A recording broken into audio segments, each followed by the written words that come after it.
સાહેબ દાંત આપ્યા ને ચાવવાનું બી આપ. જુઓ ભગવાન કેવો છે. અને આપણે બધા અહીં આવી જાઓ, એને બોલવું છે મારી જગ્યાએ. ભગવાન કેવો છે. આપણો જન્મ થાય ને માના આંચળમાં દૂધ આવી જાય છે બોસ. થોડાક મોટાથી એ દાંત આવી જાય છે. થોડાક મોટાથી આપણી માટે સ્કૂલો કોલેજો બનેલી હોય છે. થોડાક મોટાથી એ લગ્ન થઈ જાય છે. લાયો આખા ભાવનગરમાં ફર્યો, લાયો.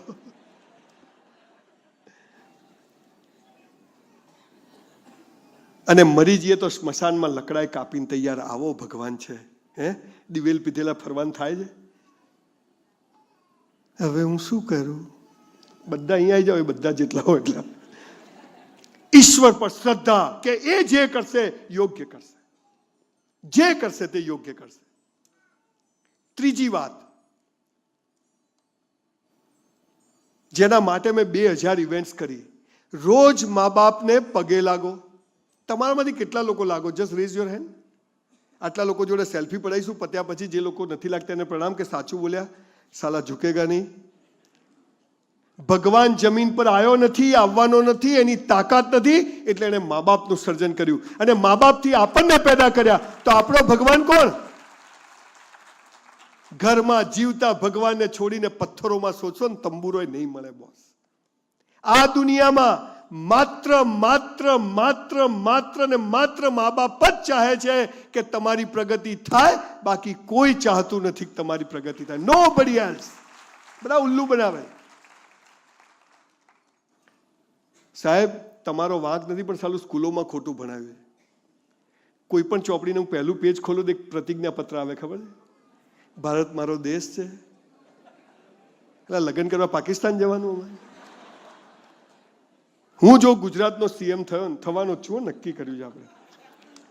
તો પ્રતિજ્ઞા પત્ર નંબર 1 શું છે? આ પ્રતિજ્ઞા પત્ર કાઢીને પેલું લાવી દેવું છે, ભૂલો ભલે બીજું બધું, મા બાપને ભૂલશો નહીં, અગણિત છે ઉપકાર એના. આ લાવવું. સાહેબ આપ લોકો ચાહો છો, ભાવનગર મારા કુળદેવી ખોડિયાર છે. હું ભાવનગર વર્ષમાં 25 વખત આવું છું. 10 વર્ષમાં 4-5 વાર ઇવેન્ટમાં આવું છું. અને ભાવનગર આવવાનો કોઈ ચાન્સ છોડતો નથી. તમે લોકો ચાહો છો કે ફરીથી અમે લોકો, પર્ટિક્યુલર મારી વાત એટલે કરું કે ખોડિયારમાંથી હું સંકળાયેલો છું. જય બીજોડ આવવા મળે તો જીવનનું સૌભાગ્ય છે. પણ તમે ચાહો છો કે હું ફરીથી ભાવનગરમાં આવું, એવું ચાહો છો? આજે આપણે એક એવો મેસેજ આપીએ મીડિયાના માધ્યમથી. આ લોકો બેસ્ટ ઇવેન્ટ કરી છે કે આજથી આપણે બધા જ મા બાપને પગે લાગશું. કરી શકીએ? અચ્છા તમે ઘરે જઈને લાગશો ને તો શું કે શું છેલા પૈસા નહીં મળે? ચાલો લાલીઓ ક્યાંથી વાલીઓ વાલ્મીકી થઈ ગયો બોસ. તમારા કારણે એકવાર તમારા મા બાપની આંખમાં આંસુ આવી ગયા ને બોસ, નર્કમાં જગ્યા નહીં મળે.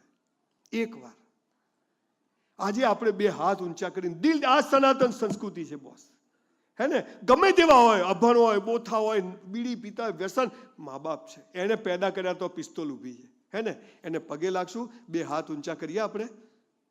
ભાઈ ફોટા પાડ લેજો. આ બાજુ જો, પાછળ જો, સીન કેવો જો. ભૂલો ભલે બીજું બધું, મા બાપને ભૂલશો નહીં, અગણિત છે ઉપકાર એના, એને વિસરશો નહીં. આપ સૌનો ખૂબ ખૂબ આભાર.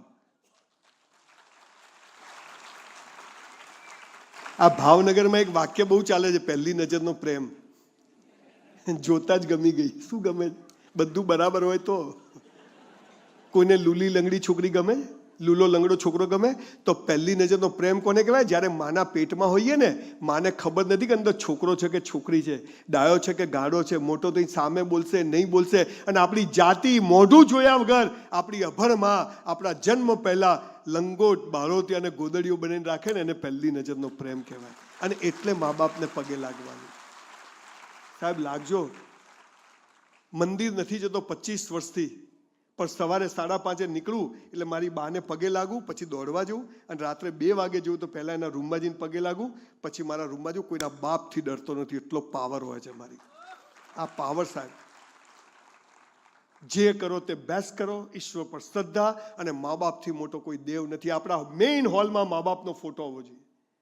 આપણા ઓફિસની અંદર મા બાપનો ફોટો હોવો જોઈએ. આ જયભાઈ પાસેથી શીખવા જેવું છે. એમણે જે એમના ફાધરની સેવા કરી છે, કોઈ ના કરી શકે. એક જોરદાર તાળી એમના માટે નહીં, પણ આ એક મેસેજ એમણે સમાજને બહુ સરસ આપ્યો. ચોથી વાત, 3000 લોકોને મેં છેલ્લા 5 વર્ષમાં સુસાઇડ કરતા બચાયા છે, આત્મહત્યા કરતા બચાયા. એમાંથી 2500 લોકો કયા ખબર છે?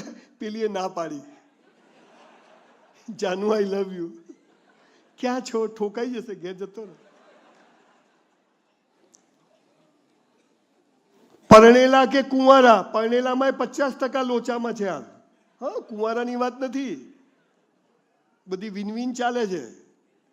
એકના મોબાઈલમાં 3-3, 4-4 લવ સ્ટોરી તો નીકળે જ. હવે મજાની વાત કહી દઉં. ચોથું જીવન જીવવાનું રહસ્ય શું છે ખબર છે? ગીતામાં, કુરાનમાં, બાઇબલમાં શું કહ્યું છે?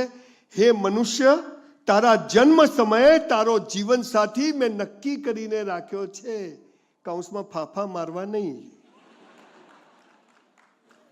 તમને મા બાપ નક્કી કરવાનો અધિકાર છે, તમને ભાઈ બહેન નક્કી કરવાનો અધિકાર છે, તમને જીવન સાથી પણ નક્કી કરવાનો અધિકાર ઈશ્વરે આપ્યો નથી. જે મળે એમાં ગોઠવાઈ જવું અને જાનું આઈ લવ યુ. અને જો છૂટાછેડા લીધા તો બીજા જન્મમાં એ જ મળશે. પેલી બબાલો તો પતાવી પડે ને, પેલી બાકી હોય. 1000 વર્ષના ઇતિહાસમાં, 10,000 વર્ષના ભારતના ઇતિહાસમાં છૂટાછેડા, તલાક શબ્દ નથી. આ બધું બહારથી આવ્યું છે. મા બાપ ના બદલી શકાય, ભાઈ બહેન ના બદલી શકાય, તો જીવન સાથી પણ બદલી શકાય નહીં. એની સાથે પૂરું કરવાનું. અમારી કોલેજની જે છોકરી મને સૌથી વધારે ગમતી હતી, મારી સામે નથી જોતી. હું પામોલીન તેલ લગાવીને જતો, એટલે તેલ હતું નહીં, માથામાં ખાવાનું એક જ તેલ, સાબુ, નાહવાનો, કપડાં ધોવાનું બધું એક જ હોય ઘરમાં. એવા ઘરમાં કોણ સામે જોવે? અને એ છોકરી મને એટલી ગમતી, ભાવ ના આપે, પણ મારી જયારે સગાઈ નક્કી કરીને હું છોકરી જોવા ગયો ત્યારે એ જ છોકરી પાણી લઈને આવી. અને હાલ એ જ છે 32 વર્ષથી. જીવન સાથી નક્કી છે બોસ. કુંવારાઓને બી કહું છું મજા કરો, ને પરણેલાને કહું છું જે છે એમાં મજા કરો. સહેજ આડાવડા ગયા તો પથારી ગોળ છે, ક્યાંથી ઉતરવું ખબર પડશે નહીં. છેલ્લી વાત, અમને 30 મિનિટ આપી છે, એટલે માપીને વાપરવાની. પહેલું છે બેસ્ટ કરવાનું.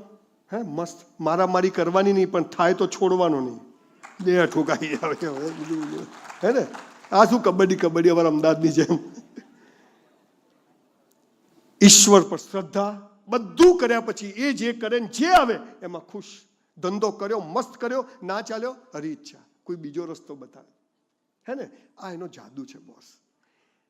મા બાપથી મોટો કોઈ દેવ નથી. જીવન સાથી નક્કી છે. અને છેલ્લી વાત, તમને બધાને એવા ધુમાડા છે, આપણને બધાને, કે પૈસાથી ઇજ્જત છે, પૈસાથી પહેચાન છે, પૈસાથી સુખ છે.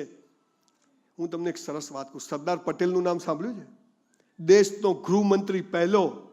565 રજવાડા પાસેથી 1-1 કરોડ લીધા હોત ને તો એ 565 કરોડ હોત કે ના? 270 રૂપિયા ખિસ્સામાં. મરણ પથારીએ 42 વર્ષે પત્ની મરી ગઈ, બીજા લગ્ન પટેલે કર્યા નહીં.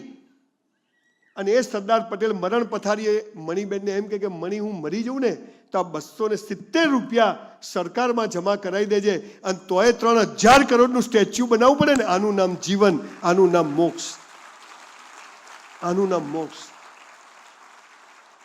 ગાંધીજીનું નામ સાંભળ્યું છે? ધોતિયાને 1 ખિસ્સું નહીં. અને આજે અહીંયા હું 1 ખિસ્સું નહીં જેમાં ગાંધી ના હોય. હે ને, આનું નામ મોક્ષ. આપણા ત્યાં એક મહિમા છે મોક્ષનો, કે મોક્ષ એટલે શું? અત્યારથી મોક્ષ માટે જનક રાજા જેવો, પટેલ જેવો મોક્ષ, ગાંધી જેવો તમને અપાઈને જઈ સાજે સાહેબ.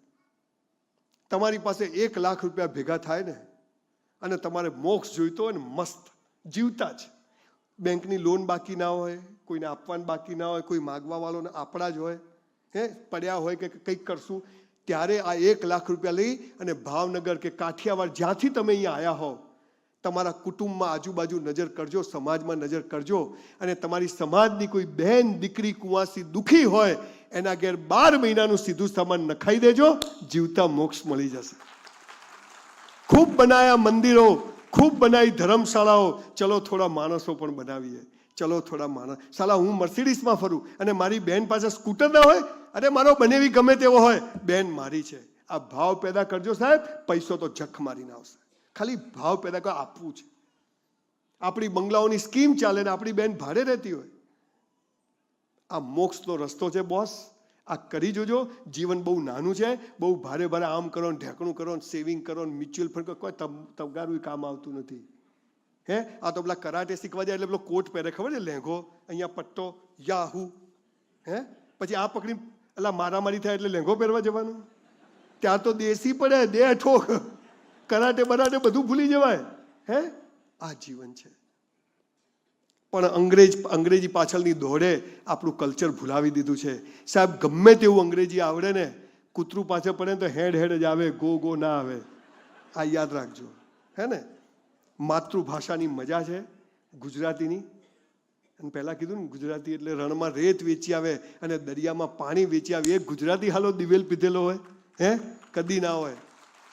ધોલેરામાં નહીં, મંગલ પર બી પ્લોટિંગ લઈ લે કે કામ આવશે લાલિયાને.